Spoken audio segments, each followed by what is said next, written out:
What up, everyone? Chase here. I've got some rentals in front of me today. I got about 7 rentals that I'm going to go through. This is the first. I figure what I'm going to do is go through each of these. I'm not going to show you me fixing all 7, but I'm going to make a note of what was wrong with each gun. Because I'm starting to sense a pattern, but I haven't done any actual testing of it yet, right? So there's 2 different platforms that they have at the field that I do these rentals for. These are the Arcturus. These are the AT1s or whatever they call them. The very entry-level Arcturus, but they get the job done. One thing about these is that you need a castle nut wrench. Much like the SEMA Platinums, however, the SEMA Platinums have like a knurling here that you can kind of grab onto and get some leverage on. These, you're going to need one of these wrenches to effectively get this thing off and on repeatedly without causing damage. Because I was trying to get these with like a screwdriver, and just kind of like pop, pop, pop, and it was not working. But yeah, so these actually are very interesting. I haven't seen many systems like this. I thought when I first saw these, it'd be more like the SEMA Platinum, where it's just kind of like, but it's not. It's it literally screws into the body here. So take that as you will. You got a Dean's connector on these here, and then you've got a little MOSFET. A little inline MOSFET right here, and you can tell that it's doing something because we have that little blue wire. That little blue wire is a signal wire. That one will go all the way to the trigger, and it will read what the trigger is doing, and then it lets the power go to the motor, lets the full power go to the motor. So this, I haven't been in the gearboxes of these yet, but if I had to bet, it's just one of the little clicker switches that they use in the Titmans. But instead of it just being wired right through there, they have a little inline MOSFET. I like that. I also like that they use the Dean's T connectors. I think they're just a better battery. They're more idiot-proof for rentals, right? So if you're talking about some kid working with a rental gun, right? You've got a Dean's connector there, and I don't even have any Tamiyas in here. They're in my box, but yeah, Tamiya, right? So you got this connector where you have to put it in the exact right way, but it doesn't really look apparently obvious if you're a layman. And then when you take it out, you need to make sure that you press the top and make sure that it has a, you release the positive detent to actually get it out. And these little wire spades that are in here, they're liable to pull out. That's what I fix a lot on the Titmans, is that the wires for the Tamiyas, maybe they didn't even pull out all the way, but they'll get twisted and pull themselves out in short. The Deans are soldered on there, right? These are clipped in. These are clipped into a little tiny metal connector. These are soldered in. And when you plug it into the gun, there's only one way. You got flat on one side and plus on the other. There's no way you can put it in the wrong direction. And there's no way, even if you pull from the wires on each, you don't need to hold the connectors. It helps, but you can pull from the wires on each. And you can do that so many times, and you're never going to deteriorate the quality of the connection, unlike with the Tamiyas, which just by virtue of using them, you're going to deteriorate that connection significantly. So I do want to just go through this gun maybe in its entirety, because I haven't really worked on one of the Arcturuses before. But then after that, I'm just going to kind of go through the rest of them. Maybe I'll do like a time lapse or something. And then I'll show you guys that, and then I'll just kind of go over my findings of what the trends were for each of these. I don't even know what I have in front of me right now, but yeah. So maybe this will also be kind of a tech review of these. My field uses them as rentals, so they're doing something right with them. They keep buying more of them because they were originally running the Titmans. And they decided that these were going to be a upgrade to the Titmans. And frankly, for that alone, I agree. I think whatever people say about motors and everything in 11.1s is kind of true. But the main thing people concern themselves with is that trigger trolley, because it for sure will wear it out faster. I don't think it's ever anything like, I don't know, I should probably bite my tongue before I say this, but on a DMR or something where you're running very high currents and you're doing a lot of semi-auto, you're probably going to burn through the contacts quicker than you will in something like an SMG, right? And then even further in the other direction, you may run into a situation where, I say you run into a situation, it's becoming the norm that a lot of these, even like very entry level, but like modern entry level guns, they have a little switch in here. Very similar, not identical, but very similar to the switch that is used in the MkII M4, right? It's got that, and this is supposed to be a retained pin, but it's clearly not retained. That doesn't surprise me. These rentals, I watched them play with them. They get beat to hell. So I have taken the top off of one of these before, and I remember that the top half of the receiver, the upper receiver, was kind of a bear to get off. I don't know why. So that was a lot easier. I did notice one time it stuck. I'm not sure if it was the bolt release. Maybe it was, but it ended up coming with just a little bit of force. You know, that's what she said. But it ended up coming apart after a little bit of force. But I don't think there's any special trick to it. I think it was just a little bit stuck. And that's not a problem. These really don't have a lot of wobble, and when you have no wobble, it means you have tight tolerances. And you can generally get, I don't want to say, I'm going to choose my words carefully here.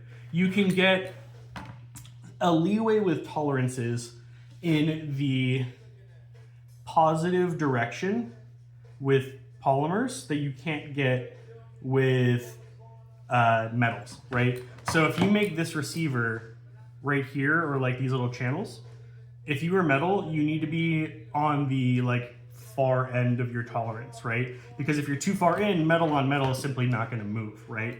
But with this, if your plastics are a little bit tighter, when they lock in, there's a little bit, you can have a little bit of play there because the plastics are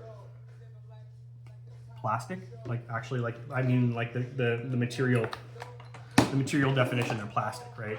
So they'll like deform essentially to themselves. But okay, so now it doesn't, yeah, it's just a little sticky, but nothing really wrong with that. Barrel is tight in there.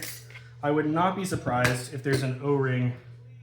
Yeah, there's an O-ring stabilizer about halfway down the outer barrel. You have pretty decent barrel here. It's aluminum. Actually, that's brass. That's just an anodized brass. Rotary hop, right? So that's nice. It's got some clickiness to it. Not much, not much. I'm not going to give that too much props. This looks very much just like the ZCI plastic hop-up, or like a Pro-Win or something. Perfectly adequate. You know, you would just probably put a new rubber and, you know, new rubber, new tensioner in there, and you'd probably be good to go. But honestly, I've been seeing these things shoot out of the field, and they're doing just fine. This barrel's perfectly clean. They've got the W-style nub in there. I'll put a picture up of what that actually means. But like your usual hop nub is just kind of like a, but this is kind of goes like, it looks kind of like the top half of a heart. That's the best way I can explain it. So I'll put that in there, and I can tell like right about there, right there. That's where it starts to grab that O-ring. So it's got to be right, probably right about here. But there's an O-ring in here, and that's good because I even do that in my DMR. It didn't come like that. Now it's a SEMA Platinum. The SEMA Platinum didn't come with like an O-ring stabilizer down the barrel, but I put O-rings in my barrel so it can stabilize in the inner barrel. That's actually a really good feature for accuracy that you don't find in a lot of even like semi-older high-end guns.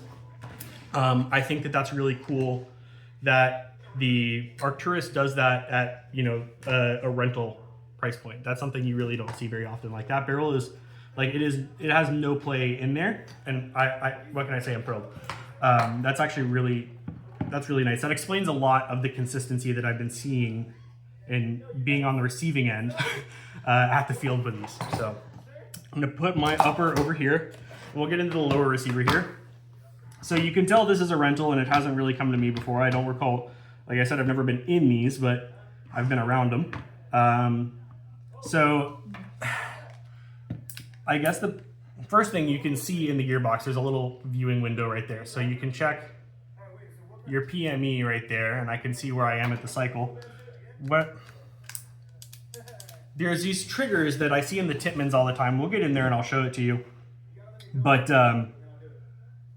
what happens with these is they use the same mechanical cutoff system, even though they're like a switch, like you can listen to it. There's a micro switch in there that's triggering on full auto. On semi-auto, nothing. So I'll show you what the trigger mechanism looks like. I suspect that this is the same trigger mechanism that's in the Tippmanns. It wouldn't surprise me because it is better than a trigger trolley, I'm not gonna lie. But it's different, and I think it's a little less intuitive than a trigger trolley is. Not a bad thing. Some things that are less intuitive are the answer, but I think it's just maybe I'm just an old hag stuck in my ways, and I need to get with the times. That could possibly be the case as well. But my point is that it is a little bit different in here than the old Tokyo Maruis used to be, and everything that you got. Like I had an old D-Boys. Anything that you can get still that doesn't have an ETU, that's like, you know, Combat Machine or anything like JG or whatever, is still gonna have that trigger trolley. I had it in my MP5K. But even the Tippmanns, like the new rounds of budget guns, have these switches in them, and they're better because the switch, unlike a trigger trolley, is self-contained. So I'll tell you what I mean by that in a second. But it's self-contained, and I'll show you. It's self-contained in their standardized parts. So you don't have to worry about like getting that little spring on the back of it. Like the struggle bus of getting the little spring off the back of back onto the back of the trigger trolley was interesting. So something else I noticed about another one of these that I worked on was that the motors get really dusty. I don't know, I haven't figured out why that is, but I pulled one out a few weeks ago that was dusty. Like this one has some shrapnel on it, so that's not a good sign. And then the brushes were completely spent. So I've never seen the brushes get completely spent before. That was a new thing for me. So, you know, I usually see other stuff. I guess what I mean is that I usually see other stuff sort of hit the fan on rentals before the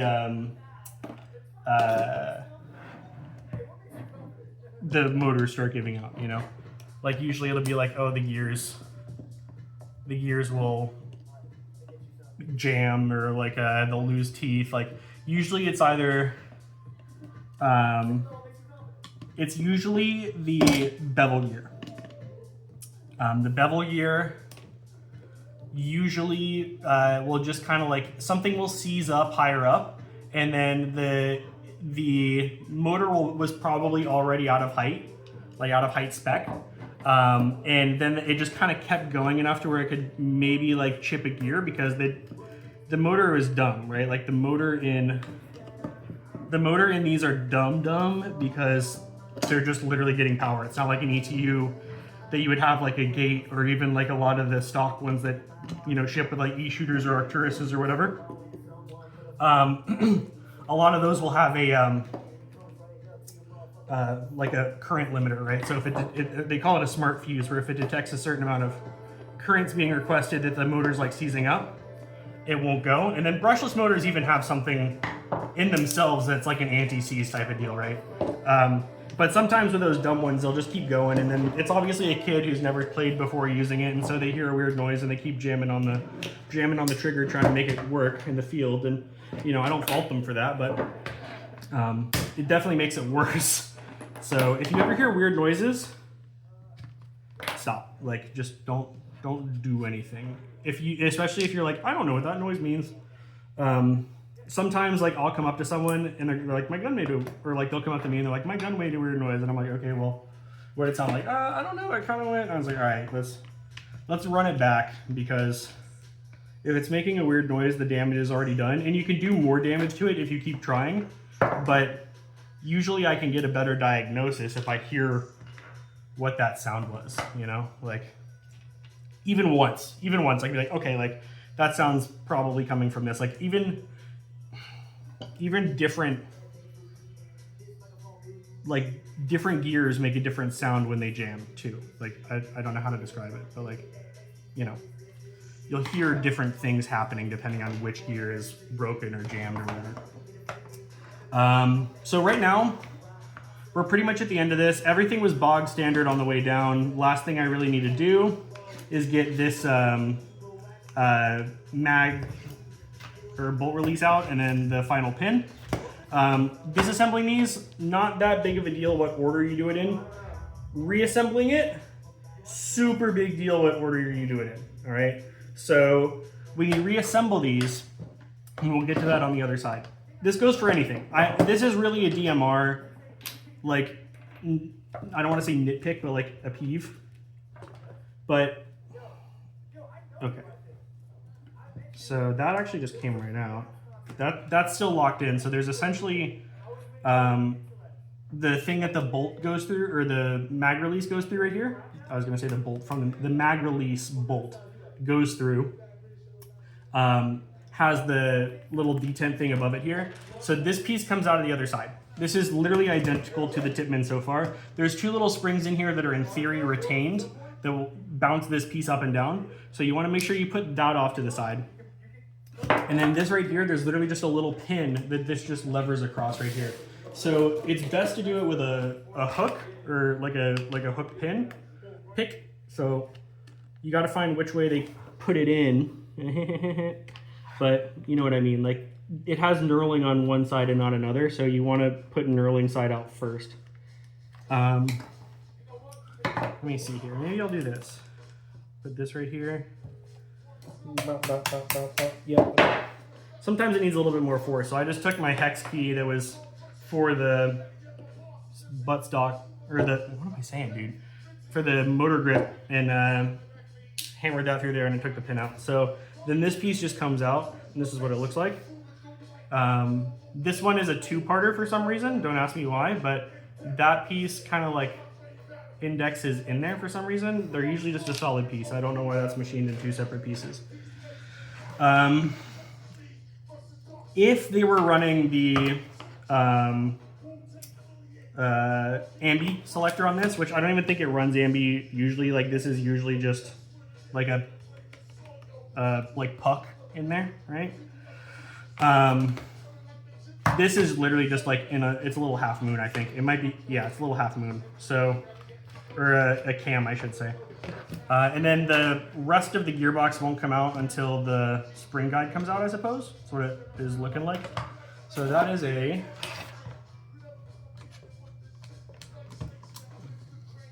big old flathead. And I can see that it's not like fully, like if this was full tilt right here, I'd be a little bit more hesitant about how I'm doing this, but I know it's under some pressure, but it's not under like a terrible amount of pressure. So that is just an end piece that comes out, okay, whatever. And then this just comes right out. And we still have our actual spring guide right in there. So for that, I like to use a little Phillips head usually. Kind of poke it in there, spin it around until the two lugs meet up. Sometimes they get a little tight, shake it out. And then usually if you go off camber, like if you go off one side or the other, the spring will actually grab itself on the inside of the gearbox. And it's a pain in the ass if you're trying to get it out quick, but if you're nervous about the pressure it's under, try to do that off camber and you might actually get a little bit more leeway with the pressure. So this gearbox has an interesting cutout right here. This is usually, got a donor gearbox right here. This is usually like this, and the wires run through here and come out this little hole right here. These guys are just free willy right here. That's interesting, pretty cool. All right, I vibe with it.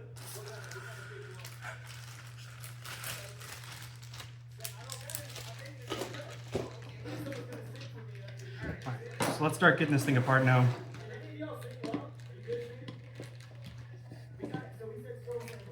Change the music up a little bit. No. Okay. So these have a little, not a washer per se. They are a washer. I thought they were a crush. Yeah, they're a crush washer. So those are decent for, you know, like making sure that it stays torqued down, but they're not on all of these, which kind of tells me that, let's see, sometimes they only put them on, you know, maybe someone's been in here. Wasn't me, but someone has likely been in here. I'm getting more of that inkling as I go further along here. So this is also slightly different than the Tippmann. So I think I've about run into the point where the Tippmann and the Arcturus here have diverged, which is where I would expect that to happen, which is broadly speaking in the internal components. The externals on the Tippmann are fine. They're very passable. They're good even for what you pay. And even the internals aren't bad, but these just appear to be a little bit of a step above. Arcturus, I worked on a few Arcturuses now. I've got, my friend has the, what is it? The PP19. And that's a very, he bought like the, not the Perrin, but the performance feature enhanced one. And he really likes it. It's been very good to him. The ETU messing up. I had the same thing with my SEMA Platinum stock ETU. Don't know what it is about those stock ETUs, but they can't make them right. They don't work for very long. I don't know why that is. So usually what happens here, that needs to be switched, and that was my little cutoff. So this is what I've been talking about. This is the meat and potatoes of what I've been trying to tell you guys for the last 10 minutes here. This switch design is entirely different than what you'll see on the old Tamiyas. And if you haven't been inside like a new budget gun lately, this is really what you're getting into these days. So what you got here is, this is literally just a little detent switch that, you know, completes that circuit. And then here you have this, this is a stock trigger. Like this, I don't think this trigger is anything special. But you have this little device mounted on it that brings it up to hit that lever. And that's nice because unlike the trolleys, you get a detent. Like you actually get, it's not like a mouse click, but it's like a solid button, you know, it's like a ka-chunk. So like you get a good ka-chunk there, and that's nice. It's better than the trigger trolleys. You can kind of like play with that. People call it a micro switch, it's not really, but you can play with that spot right there, right? Well, the thing is that the trigger also can move up. So if I go back, take out my bevel here, it appears fine. Like these are nice. These are perfectly cromulent gears. But now that that's out, and now my ARL also has an interesting thing on here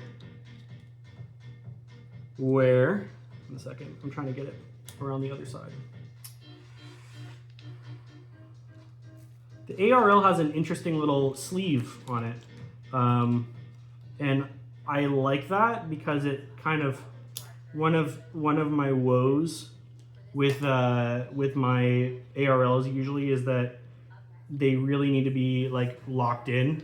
And so that kind of gives it a little bit more leeway. And also, since it's kind of open right behind it, I should be able to slide something light in there to just hold it back. Anyway, I digress. So if we go back here, and I'm gonna try to find where the cutoff lever hits. I think it's right. Okay, right there. So right here where my cutoff lever is. Nope, wrong spot. We'll get there, guys. No cuts. We'll get there. right, I'm trying to figure, okay, right there, okay. So cutoff lever's all the way up.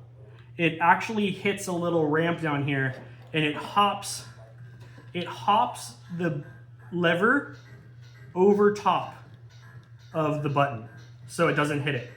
And so the kind of Achilles heel with this design is that if something happens either with the the rigidity of this spring, like the tension of the spring, or like something jams in your cutoff lever, it is very sensitive to that cutoff lever. Like, so a lot of these guns, you'll notice they'll jam on the semi-auto more than maybe a traditional trolley even would.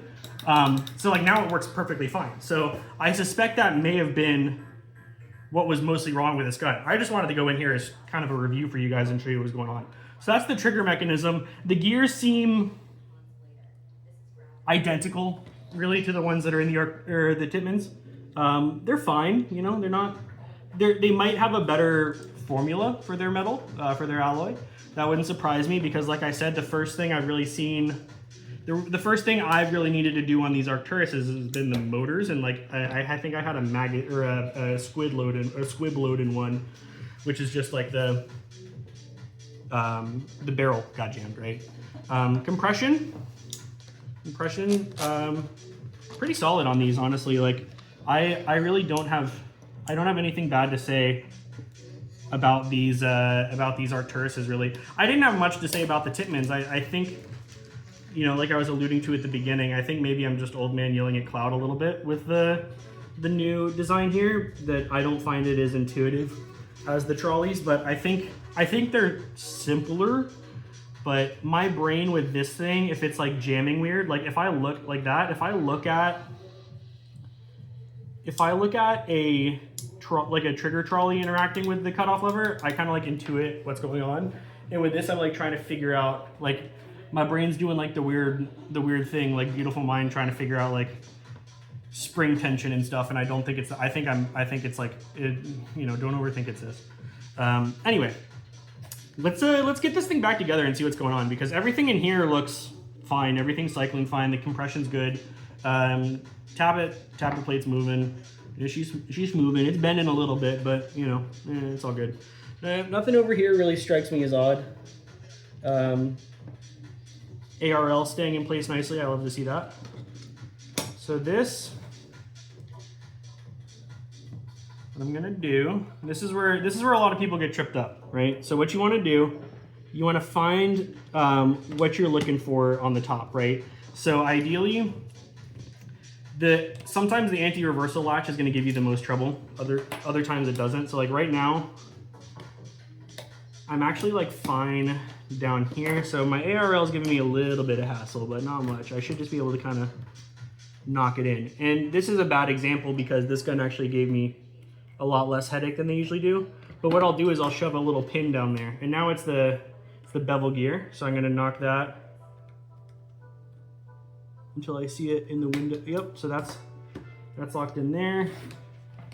And then I'm just going to kind of work my way around. And something doesn't want to give, so I'm going to give up, pull it apart, make sure everything looks good. Maybe my trigger's out, maybe any number of things. Just make sure everything's reseated. Because you are, especially when you're in the beginning, getting the gearbox back together, it's not hard, but you kind of have to like, you have to be like, you have to have expectations of what's going to go down, if that makes sense. I don't know if it does, but like you will build up an expectation of how things will kind of fit together, and then you'll say like, ah, yeah, this is jiving, or no, this isn't it. I need to try again or something.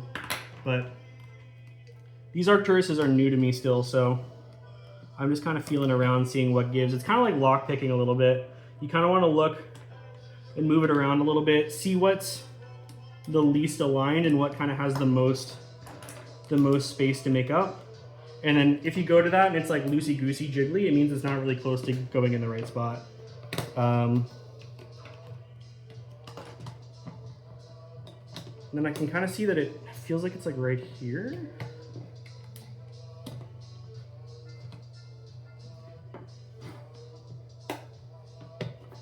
gear needs to come over now. So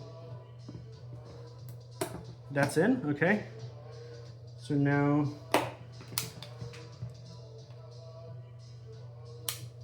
okay, that front part just slid in. So now my back gear came out again, my bevel. Okay, bevel gear is like sliding up and down, so that's not a good sign.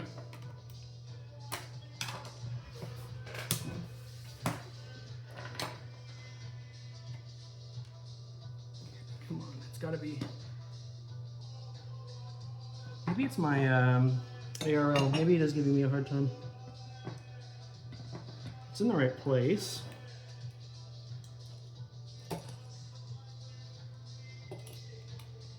Yeah, the ARL's in the right place.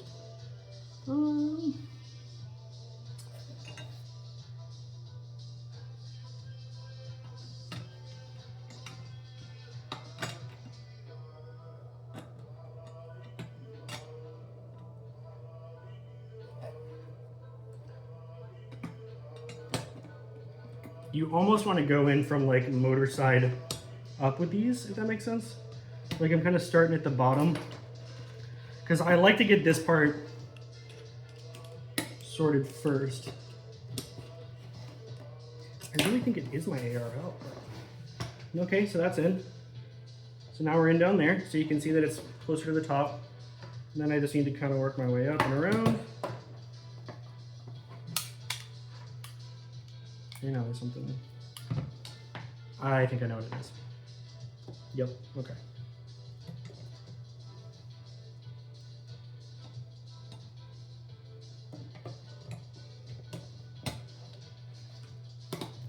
Your tappet plate can be your worst enemy too, just so you're aware. Your tappet plate can and will want to ruin your life. Okay, almost. These top parts have a different like interface up here, so that's interesting. Okay, it really just wants to be kind of. There it goes. I think. Yeah. All right.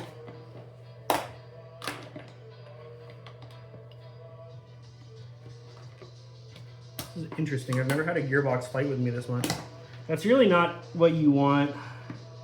Maybe it's just because I'm new to it. Like I said, I haven't gone in one of these before.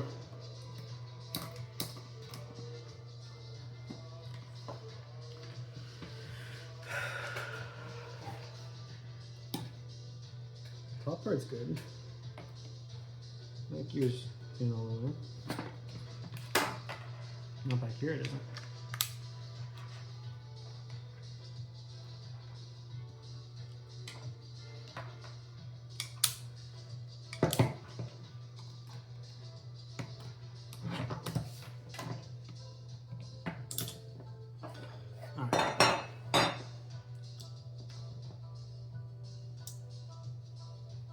All right, let's try this again. It really didn't want to seat in the bottom here, which was interesting. Usually that's not a problem. Maybe I just did it ever so subtly wrong. Every gearbox that I've come across has their own quirks with how they assemble. Like everyone has a little bit of a different tolerance for things. And that tolerance manifests in different ways, is I guess what I'm trying to say. I think that manifests in different ways that the gun kind of, or the gearbox kind of wants you to assemble it, if that makes sense. I don't know if it does, but I think there's sort of like there's a personality aspect to them. You know, like a SEMA Platinum has a different quirk to it than like a JG does or something like that. I don't know. I haven't been in these Arcturus V2s that much, but I like the way they're laid out, but I'm just having difficulty getting it to really want to be happy with me when it goes back together. Which I noticed too when I was taking it apart, that it really, like some gearboxes, like I think a gearbox that has really good tolerances, there it is, it literally just wanted, yeah, something needed to change. So that literally just snapped right back together. All I had to do was make sure that it was seated better down there. I think it was just kind of loosey-goosey on the bottom, and that was giving me a hard time. So now it's nice, so you're really nothing's moving. So back together she goes. This one has a little bit of a different screw. So this one has a rounded head.